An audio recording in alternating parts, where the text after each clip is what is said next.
Қайырлы күн, киносүйер қауым. Біз бүгін Бахар телесериалының 16-шы бөліміне келдік. Бұл бөлімде, алдыңғы бөлімде Бахар және бүкіл больница ауылға көмектесуге, аяғы ауыр және тағы да басқа ауыр халдегі адамдарды емдеп жазуға барлығы келеді. Бұл ауылға келгеннен кейін барлығы өте жайдары, көңілді жүреді. Бұл жерде Тимур Бахардың артынан қалмайды, қайта-қайта кешірім сұрап, асты үстіне түсіп жүгіріп жүреді. Ал бұған жыны келген реңейін жынданып, ішінен ыза, кек орнайды.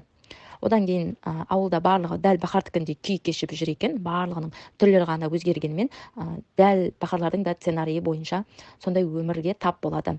Мысалы, Бахар, Реңген және Тимур үшеуі бір отбасыға келеді.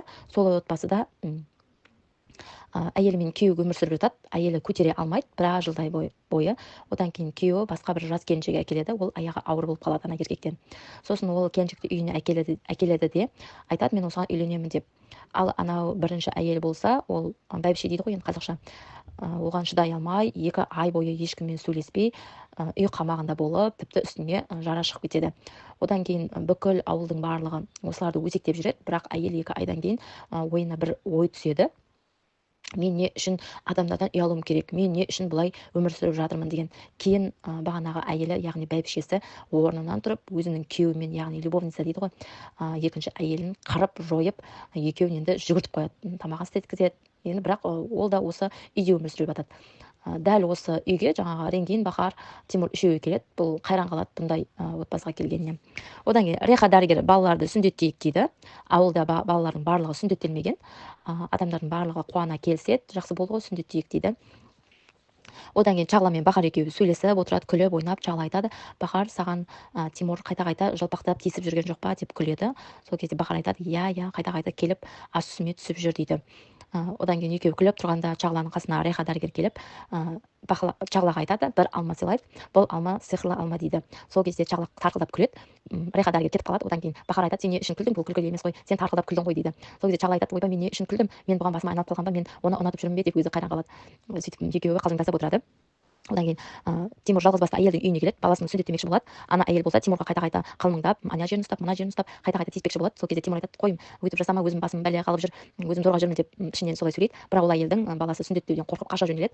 Қашып келе жатқан кезде аяғын Тимур дәрігер аяғын қайырып алады. Ал ана бала болса талдың үстіне мініп кетеді.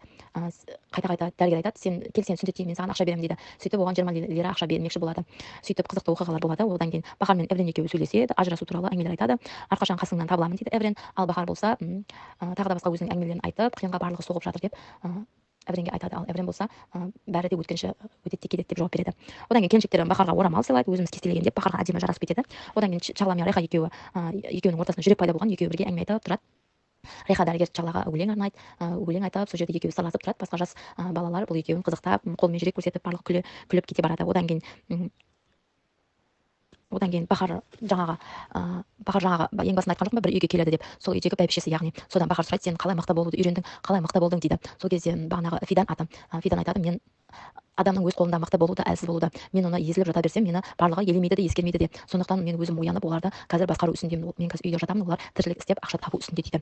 Одан кейін Фидан ханым айтады, мен 2 ай бойы қиналдым, тіпті төсек тартып ауырдым, маған ешкім қараған да жоқ, тіпті адамдардың барлығы маған сыртынан күлді дейді. Сол кезде сөйтіп жүріп өзім ес жиып алға қарай ұмтылдым дейді. Реңген мен Бахар екеуі сөйлеседі. Реңген айтады, мен осының барлығына сен кінәлісің, менің өмірімді сен ұрлап алдың, сен болмағанда бұның ешқайсысы болмас еді дейді. Бахар айтады, мен кінәлі емеспін, мені сүймесе талай рет мені тастап саған кетуіне мүмкіншіліктер болған дейді. Бірақ Бахар айтады, мен дәл қазір екеуміздің арамызда барлығы ашылды, мен оған ажырасу туралы айттым. Ал енді ол кімнің артынан жүгіріп жүр, менің артынан жүгіріп жүр, неге саған бармайды, ол қуанбай ма қайта? Бахар барлығын білді, ажырасатын болды деп, не үшін саған бармайды деп қатты Реңгенге айтып кетіп қалады.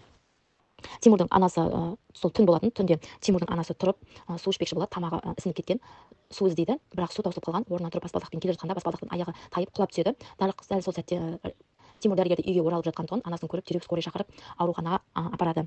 Одан кейін Эврен больницаға барып барлығы қарап жатады анасын. Сол кезде Эврен дәрігер Бахар мен Тимурдың қасына келіп, осыдан 2 апта бұрын аналарың келді, ол зоб ауруына ұшыраған, яғни мен әлі анық білмеймін, анализдердің барлығын тапсырып қойдық, енді шығады результаты дейді. Одан кейін Тимур біртүрлі болып кетеді.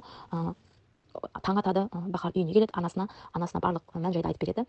Тимурдың анасы ауырып қалғаны туралы. Сол кезде Бахардың анасы айтады: сені білемін, мен өте қамқор, жақсы адамсың, сондықтан сен өз өзіңді ешқашан ұмытып кетпеші, өтінемін. Тимурдың анасы ауырды екен деп, тіпті мен ауырсам да өзіңді ұмытпа, алға қарай жылжы, өзіңді жақсы көр дейді. Ал Бахар болса анасына айғайлайды: сен не деп тұрсың, ешқашан олай болмайды, тіпті адамдардың барлығы қартайып жатыр, барлығы да ауру емес қой дейді.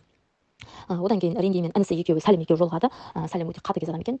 Ренгиге айтады: сен маған дүние мүліктің барлығын беремін деп қол қоймасаң, мен Тимурдың қызы екенін ДНК жасатып ел жұртқа жариялаймын, Бахарға айтамын дейді. Ал Ренген болса оған: я мақұл, мен саған қол қойып беремін дейді, дүние мүліктің барлығы саған дейді. Одан кейін Ренген Тимурды өз бөлмесіне шақырады.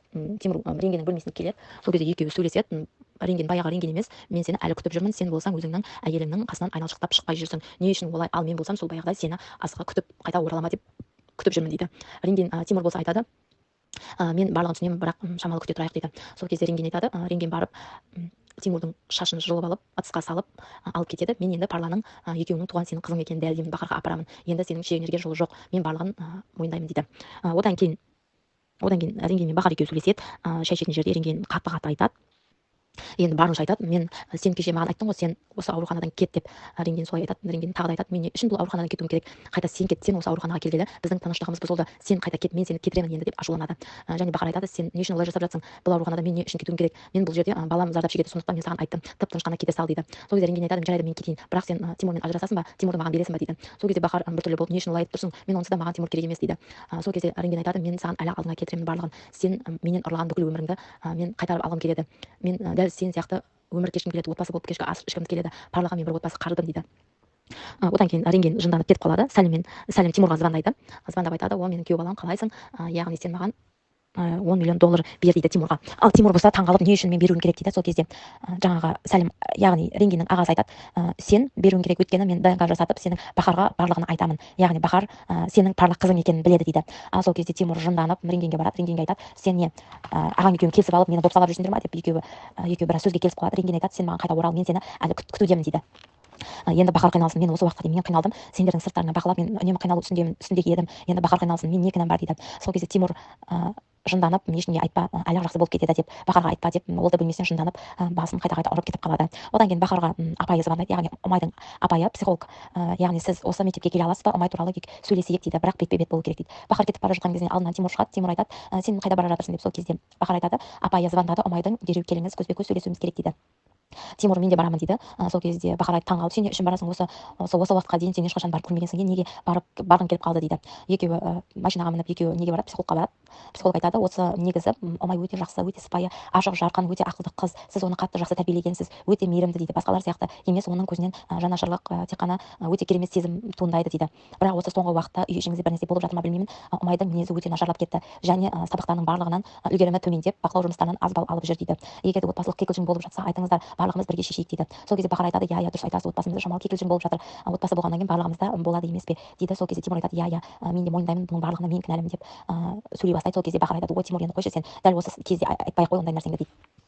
Осымен одан кейін Тимур мен Бахар екеуі біраз ойланып қалады. Ал психолог айтады: енді сіздердің қолдарыңызда дәл осы өскім дейді ғой, өсіп келе жатқан кезде, переходный возраст дейді ғой, осындай сәтте оған қолдау білдіріңіздер, барынша отбасылық кикілжіңді жасыруға тырысыңыздар дейді. Солай бүгінгі серия бөлім аяқталды. Бүгінгі бөлім өте қызық болды. Шынайы кинода таза өмірден алынған фильм екен, маған өте қатты ұнады. Егер де осы кино ұнап жатса, лайк басып, комментарий жазып, маған тіркелуді ұмытпаңыздар. Сау болыңыздар.